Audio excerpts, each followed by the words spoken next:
21st Precinct, Sergeant Klein. In the basement where? 340? Who shot him? Who? Oh. Is he dead? He's not dead. Who's there? Sergeant Burns there? You are in the muster room at the 21st Precinct, the nerve center. A call is coming through. You will follow the action taken pursuant to that call from this minute until the final report is written in the 124 room at the 21st Precinct. All right, I'll send an ambulance. Emergency squad for what? Who said so? Okay, tell them I'll call CB to send the ESD car. Yeah, right away. Right away.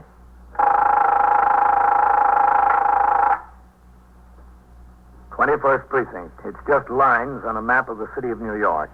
Most of the 173,000 people wedged into the 9/10 of a square mile between 5th Avenue and the East River wouldn't know if you asked them that they lived or worked in the 21st. Whether they know it or not, the security of their persons, their homes, and their property is my job. My job and the job of the 160 patrolmen, 11 sergeants, and 4 lieutenants of whom I'm the boss. My name is Kennelly, Frank Kennelly. I'm captain in command of the 21st. What makes a city? Not buildings, not subways, not business. People make a city. From dawn to midnight, from midnight to dawn, the rich and the poor and the good and the bad pour their lives together and stir up the city, as in the 21st, even on a quiet night. I was working my 6 p.m. to 8 a.m. tour. At 10, after I'd finished reading and signing the reports and communications that had accumulated, I investigated 2 minor complaints about conditions in the precinct that had been brought to my attention. At midnight, I turned out the platoon for the late tour and went on patrol until shortly after 2 a.m. Then I returned to the station house where Lieutenant Gorman, as desk officer, and Sergeant Klein were on duty in the muster room. I went around behind the desk to sign an entry in the blotter stating that I had completed patrol and returned to the precinct house. Thank you, Captain. Yeah? There's some coffee hot if you want it. Well, it's not a bad idea. What's doing? Nothing much, Captain. The hack driver turned in a woman's purse he found in the back of the cab. It had $62.08 in it, that's all. Any identification in it? No, sir. Just the money in a small change purse, Precinct, compact, a Sergeant handkerchief, and a pack of cigarettes. Nothing else. She thought he was a big hero. All right, 29. I told him you guys are supposed to look in the back seat of your hacks every time you discharge a passenger. Next time you get sent down to the hack bureau on a violation. Well, I'll get that coffee. Yes, sir. No, Sergeant. Oh, yes, sir. All right, go ahead. Take the spot. Yes, sir. 21st Precinct, Sergeant Klein. All right, 15. You take the meal period now. All right. Okay? Yes, sir, Captain. I had a communication from the Telegraph Bureau. They're interested in the QD-76 report dated last week. Car jumped the curb and knocked over a call box on Park Avenue. The driver didn't answer the summons in court, and they want to issue a warrant. Will you get it out? Yes, sir, but can I wait a few minutes? What's the trouble? I got a man on post 6 minutes late ringing in. Who's that? Patrolman Bevan, post number 4, Captain. All right, go ahead. Yes, sir. When did he ring in last? 142, Captain, from box number 23, on time to the minute. Communications Bureau, Patrolman Thomas. This is Sergeant Klein, 21st Precinct. Yes, sir. Have 604 to call the 21st. 604, yes, sir. He's not taking his meal, is he? No, sir, he's not due for his meal until 3:30, 3:30 to 4. He's 7 minutes late now. What's the trouble? Patrolman Bevan, post number 4. He's 7 minutes late ringing in. No kidding. He's been a good man, Captain. One of the best folks we got in here in that last bunch. Yes, I know. Did he ring in on time earlier? Right on time. 21st Precinct, Sergeant Klein. Box 31, Sergeant Burns. Oh, hello. It's Sergeant Burns. Listen, right over to post number 4 and see if you can locate Bevan. He's 8 minutes late ringing in. Bevan. Yeah. I rode by there about 20, 25 minutes ago. I saw him on post. Did you stop and talk to him? Yeah? You didn't get many calls, did you? No, not a thing from here. Okay, I'll get back to you. Well, he said he rode by there about 20, 25 minutes ago and saw him. Is he riding over there now? Yes, He's a good kid, that Bevan. Father was a lieutenant in Brooklyn East Borough headquarters. Retired a year or so ago. Did you know him, Captain? No. You get out that QD-76, Sergeant. Yes, sir. Right away. His sugar's in the drawer, Captain. 21st Precinct, Sergeant Klein. For what? Well, who is it that stabbed? Who? Speak into the phone. I went into the 124 room and had a What's cup of the coffee. address? Patrolman Ryan, the clerical man, Where? called to my attention an MV 104A report concerning an accident on Franklin D. Roosevelt Drive along the East River, which had occurred during the day tour. A passenger in one of the cars involved had died of injuries in Mount Sinai Hospital at 1:50 a.m. I instructed him to have the desk officer notify the Communications Bureau and the Manhattan East Motor Vehicle Homicide Squad. I went back to my office to read and sign more reports to be sent to the 6th Division Headquarters, 160 East 35th Street. At 2:35 a.m., Sergeant Klein walked across the muster room and stuck his head in the open door of my office. Captain, Come in. Sergeant Burns just rang in. Yes? He's been over every inch of post number 4. He can't find any sign of Bevan. Where'd he look?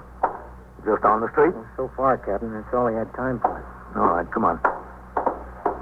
Oh, call the sector car from over there. Yes.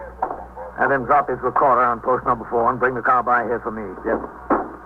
It's beginning not to make sense, Captain. No sense at all. Communications Bureau, Patrolman Thomas. Sergeant Klein, 21st Precinct. Have 608 call the 21st, will you? Yes, sir, 608, right away. All right, let's take a look at the map, Sergeant. That's a pretty quiet post normally, Captain. Yeah. There's not much open around there this time of night. 3 or 4 bars and grills, maybe. An all-night luncheonette here. There's another luncheonette here. It's open all night. That's real crazy, the whole thing. What time was Bevan due to ring in last? 2:12, Captain. He's almost a half hour late. I stood behind the desk for a few minutes and watched as 2 robbery, assault, and Section 1897 suspects were brought down by Lieutenant Matt King, commander of the 21st Detective Squad, for booking. The sector car came and Patrolman Farrell drove me to post number 4. We located Sergeant Burns. He already had his operator, Patrolman Mercado, and Patrolman Eisman on the job, making a building-by-building search for Patrolman Bevan. Post number 4 consists of 3 square blocks between 1st and 2nd Avenues. As in many parts of New York, the complexion of the streets changed from building to building. An old law tenement might be flanked by a fine apartment house on one side and a garage on the other. We shook every door, went in every basement, inspected every courtyard, and climbed to every roof. In this, we had assistance from the men on adjacent posts, from the men on the ESD car patrolling the district, and from Lieutenant King and 2 of his detectives of the 21st Squad. By 3:18 a.m., there was still no sign of Patrolman Bevan. Beats me, Captain. Just beats the living daylights out of me. Yeah? Bevan was the kind of a guy that... Wait a minute. There's somebody walking. Where, Captain? Right Oh, there. yeah. Hey, mister. Mister, wait a minute. We want to talk to you. Oh, no. Have you been around here for the last hour? Look, officer, all I had was 2 beers. That's all, just 2 beers. You can't kill a man over 2 beers, can you? What's your name? My name is Joseph Lance Baldwin Jr. Jr. because I was named after my father who had the same name, only senior. 2 beers, that's all. Look, have you seen a policeman around here tonight? A policeman? Yeah, I've seen a cop around here. When? Right now, him. He's a cop. And, oh, look, the sergeants, too. 2 beers, Sergeant. You got my word of honor. My scout's honor. Where do you live? Joseph Lance Baldwin Jr. 2 beers. No. You told us your name. Where do you live? There, right there. I almost made it, too, didn't I? Almost. Listen, you won't tell Alma. Please don't tell Alma. All right, come along. Take me to jail, lock me up, and throw the 2 beers away, but don't tell Alma. Come along. That's all I have. You can ask anybody. Is this the house? Yeah, this is it. 728. 728. Apartment 6B. You're not going to tell Alma. Got your keys? I think so. I think I got my keys, but please don't tell Alma. We'll let you tell her yourself. You make the stand? Oh, yeah, sure. Thank you very much. Well, good night, gentlemen. Good night. It was a pleasure to have found with you. Oh, there's Matt King. Captain, Hello, Matt. we found him, Captain. Where? The next block in the basement of a tenement, 740. He was shot. How bad? He's not dead, but it's pretty bad. Through the jaw and neck and right side. Is he conscious? No, he lost a lot of blood. Even if he was conscious, I don't think he'd be able to talk. That's the ambulance, I guess. Who shot him? You have any idea? Yes, sir. Who? It looks like he shot himself.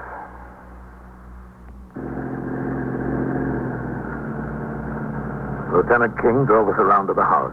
It was an old law tenement building. The ambulance and the sector car were parked in front. It was 3:31 a.m. There was no crowd on the sidewalk, but tenants in night clothes were beginning to stick their heads out of the front windows. The first floor above the street was occupied by two business establishments, a beauty parlor and a radio repair shop.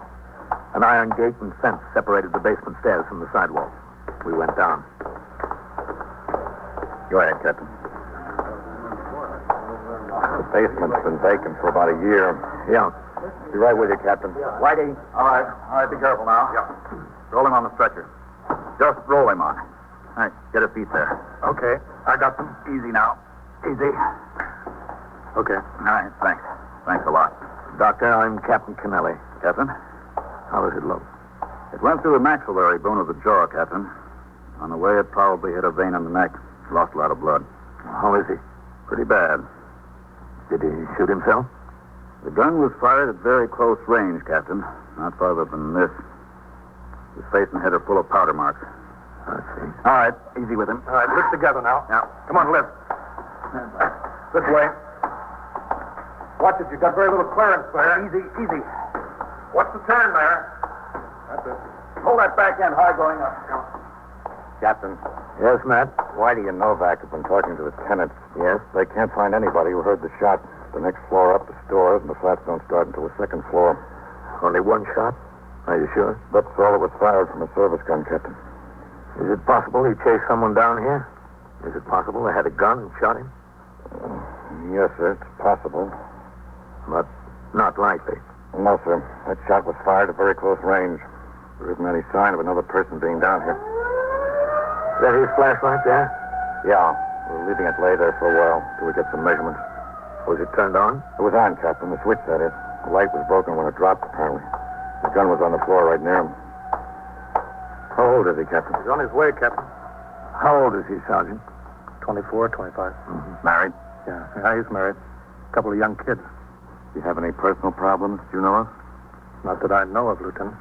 He never spoke to me about any personal problems, man. Well, he's got a big personal problem now. Yes, he has. If he lives. I waited around the scene for a few more minutes while Lieutenant King and his detectives continued their investigation, and Sergeant Burns talked to Lieutenant Gorman and got information for his UF-6. He ordered the sector cars to resume patrol and release the ESD car to its regular duties.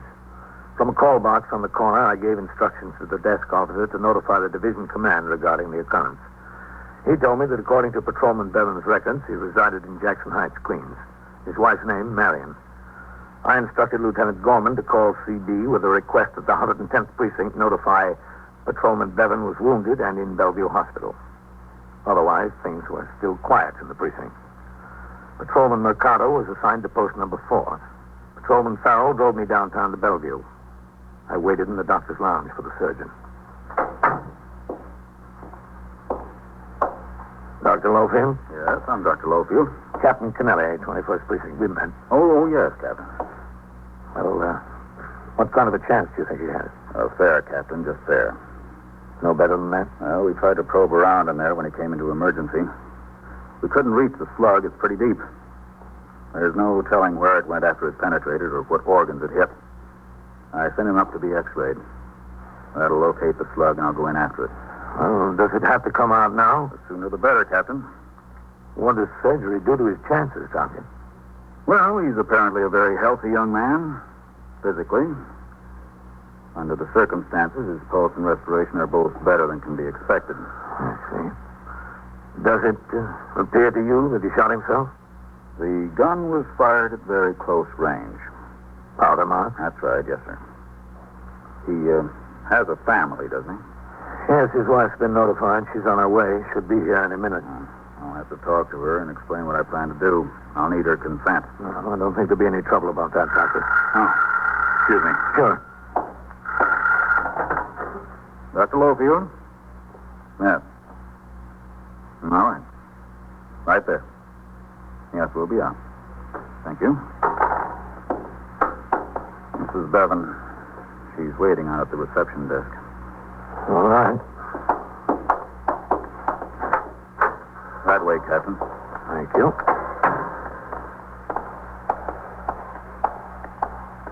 This is the worst part of my job, Captain. Not the best part of mine. That's her, I guess. I'll talk to her. Mrs. Bevan, Yes. I'm Captain Kennelly.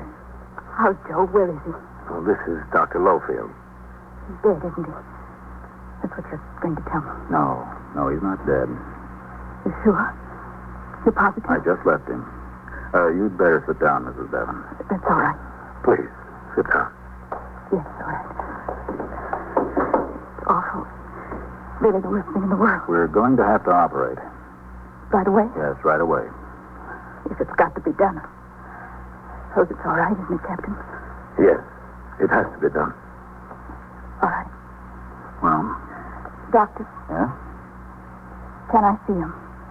Before, I mean. I don't think it would be wise, Mrs. Bevan. Oh. Well, I have to get up to him. Yes, that would be a good idea. I'll be back down as soon as possible.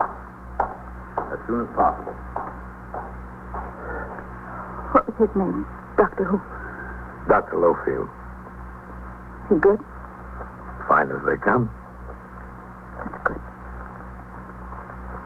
It's awful. Worst thing in the world.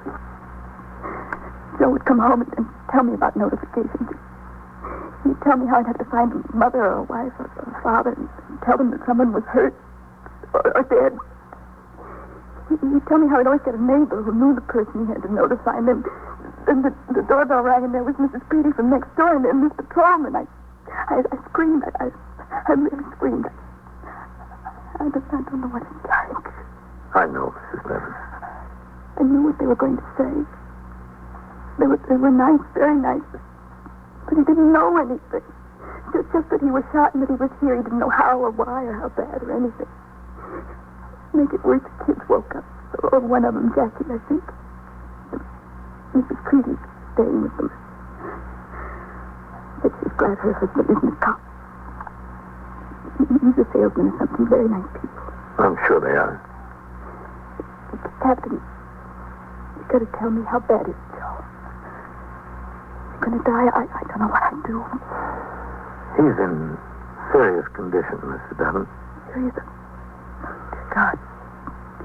Has he had any problems lately? Real problems? What do you mean? Well, I mean, have you had any financial difficulties? Any trouble at home? Why? Have you? Well, we managed. How about you and George? What do you mean? Well, you're getting along all right? It's been fine. We're very happy. We have a nice home, 2 very beautiful children. We couldn't be happier. I'm glad to hear that. What do you want to know for? Oh, we just have to know everything. How did he get shot, Captain? Who did it, do you know? Well, not exactly, Mrs. Bevan. We have an idea. We're trying to make sure. I waited with Mrs. Bevan for another 15 or 20 minutes until her mother arrived from Brooklyn. The operation had not yet been completed. I arrived back at the precinct house at 5:14 a.m. Muster room was quiet. Hello, Ken. How is it, Captain? Not too good. They hadn't brought him downstairs yet when I left. That can be a rough operation, I guess. Yep. What's doing around here? Nothing new, Captain.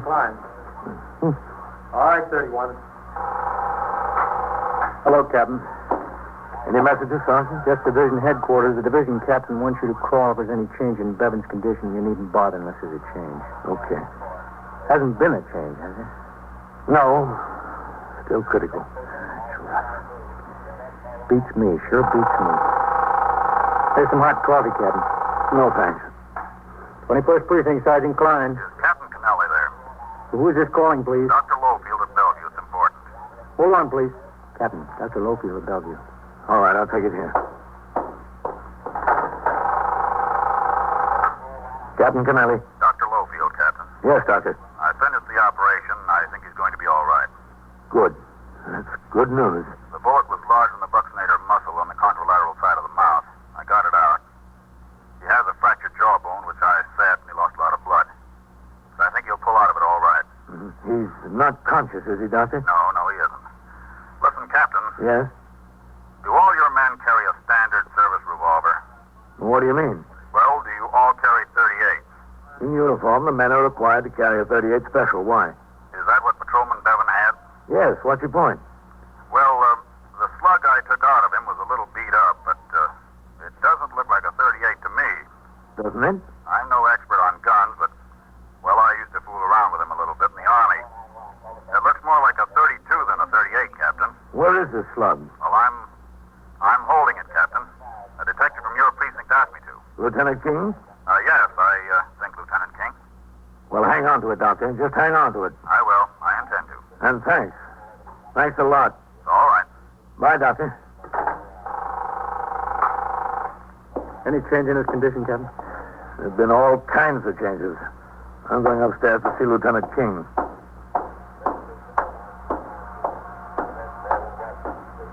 I went through the back room and upstairs to see Lieutenant Matt King. He telephoned to Dr. Lowfield. Detective Vitale was sent down to Bellevue to get the slug taken from Patrolman Bevan's jaw and take it to the police laboratory for a ballistics examination, along with Patrolman Bevan's service revolver. If the slug was fired from a .32 caliber gun, Patrolman Bevan could not have shot himself. By 8 a.m., there was no word on the ballistics examination. I turned out the platoon for the day tour, signed the blotter, left the precinct to go off duty. Ellen was awake and dressed when I got home. I talked with her while she had breakfast. She told me she was going to 34th Street because both Macy's and Gimbel's had advertised big linen sales.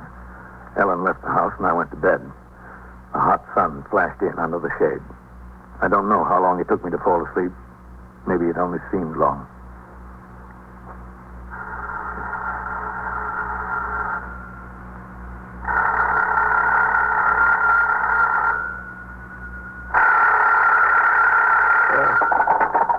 Hello. Captain? Yes? Matt King. Oh, hello, Matt. Will you sleep? Yeah, that's all right. What time is it? 1 o'clock, 5 minutes after. Oh, what have you got? The slug they took out of Bevan. Yes? It wasn't a 32, it was a 38. The doctor was wrong. Oh, But it wasn't fired from Bevan's service revolver. wasn't it? Not according to the report. Well, that's good news. I'm calling from home, too, Captain. I'm going in now. Vitale called me, said there was a man picked up on suspicion of burglary in the 34th Precinct at 3:55 this morning. He was carrying a 38 Spanish make automatic. Yeah? One shot had been fired from it. How does it look? Well, I'm going out to the 34th to talk to this fella. Look, if there's anything to it, Matt, will you let the man on TS know so he can call me? I'll call you myself, Captain, as soon as I know anything. I got up and got dressed. After I had some coffee, I took my car over to Fred's to be washed and greased. I returned home close to 4. Ellen was there. She told me Lieutenant King had phoned. I called him back. The man arrested in the 34th had a record of 5 arrests and 2 convictions for burglary. After questioning by Lieutenant King and Assistant District Attorney Louis Sullant, he admitted shooting Patrolman Bevan. He was brought into the 21st and booked on charges of assault and Section 1897. The gun in his possession at the time of his arrest was sent to the police laboratory for ballistics examination to corroborate his statement. That night, en route to a meeting of the Captain's Endowment Association at the 71st Regiment Armory in Manhattan, I stopped in at Bellevue Hospital. Oh, hello, Captain. How is he, Mrs. Bevan? Better, much better. Well, that's good. He's been propped up since about 4 o'clock this afternoon. Of course, he can't talk, and it's hard to feed him much, but the doctor says he's doing fine, just fine. I was going out now so he could get some sleep. Well, then I won't stay. I was That's all right. He's not asleep yet. I'm sure he's going to see you. It's this way. You've been here since this morning? Oh, yes.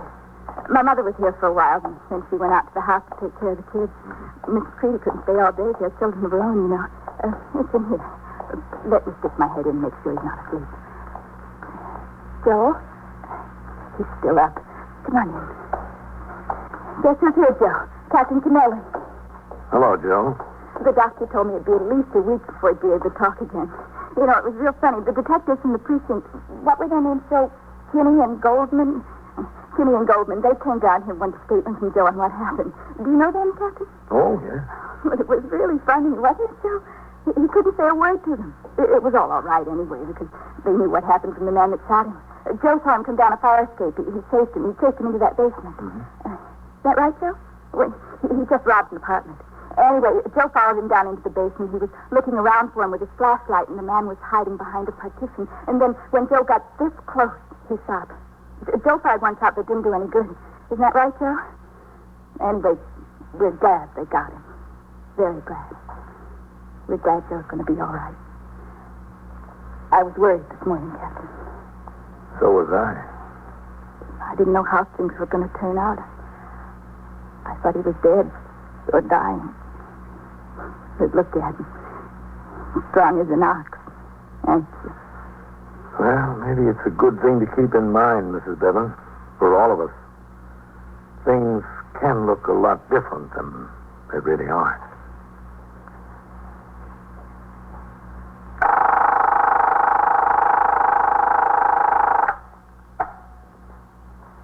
"21st Precinct, Sergeant Klein. I can hear you. What's the trouble there? She all alone? How much is on the clock? $2 and what? Why can't you pay it?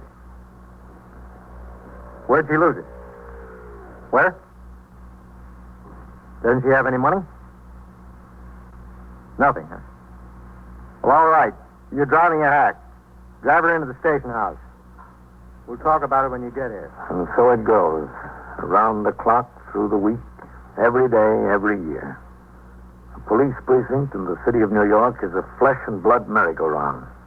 Anyone can catch the brass ring, or the brass ring can catch anyone.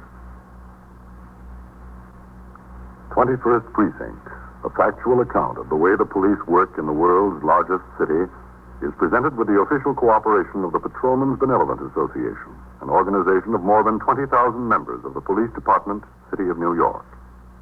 Everett Sloan in the role of Captain Kennelly, Ken Lynch as Lieutenant King. Written and directed by Stanley Niss. Produced for CBS Radio by John Ives. Art Hanna speaking.